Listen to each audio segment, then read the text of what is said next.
હવે સમાચાર અમદાવાદથી, જ્યાં થલતેજ વિસ્તારમાં અપહરણ બાદ યુવકનો છુટકારો શક્ય બન્યો છે। વહેલી સવારે યુવકનું કરાયું હતું અપહરણ।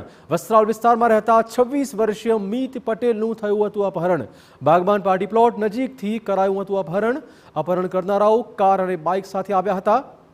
મીત પટેલના મિત્ર અપૂર્વ મણિયારે નોંધાવી હતી પોલીસ ફરિયાદ। મીત પટેલને બોટાદના ઢસા નજીક છોડી મુકાયો હતો। કુલ 6 અજાણા ઈસમો સામે ફરિયાદ નોંધી લેવાઈ છે।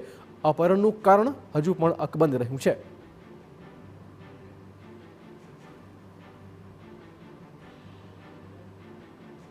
હું અમદાવાદ કેફેમાંથી બહાર નીકળ્યો ત્યારે બાગબાન સર્કલ ઉપર સ્કોડા આવી અને મને અંદર બેહાડી કિડનેપ કરી નાખ્યો અને પછી મને લઈ ગઈ, મને માર્યો અને લેતી દેતીનો કેસ કહેતા હતા, પણ મારે એવું કંઈ હતું નહીં।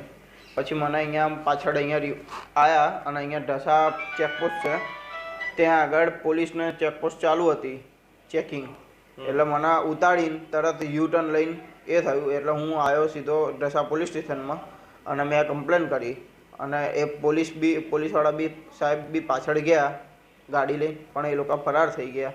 એક બ્લુ કલરની સ્કોડા ચેકપોસ્ટથી આશરે 50 મીટરના અંતરે એક વ્યક્તિને ઉતારી અને યુ ટર્ન મારીને જતી રહેલી વ્યક્તિ અમારી પાસે આવતા પૂછપરછ દરમિયાન એવું જાણવા મળ્યું છે કે આ વ્યક્તિ મીત પ્રકાશભાઈ પટેલ નામના વ્યક્તિનું અમદાવાદથી આજરોજ સવારના જ અપહરણ થયું હતું અને એને અપહરણ કરી અને અજાણી 4 વ્યક્તિઓ આ બ્લુ કલરની સ્કોડામાં અમદાવાદથી લઈને નીકળી ગઈ, જે અંગે બોડકદેવ પોલીસ સ્ટેશન ખાતે ગુનો પણ દાખલ થયેલ છે।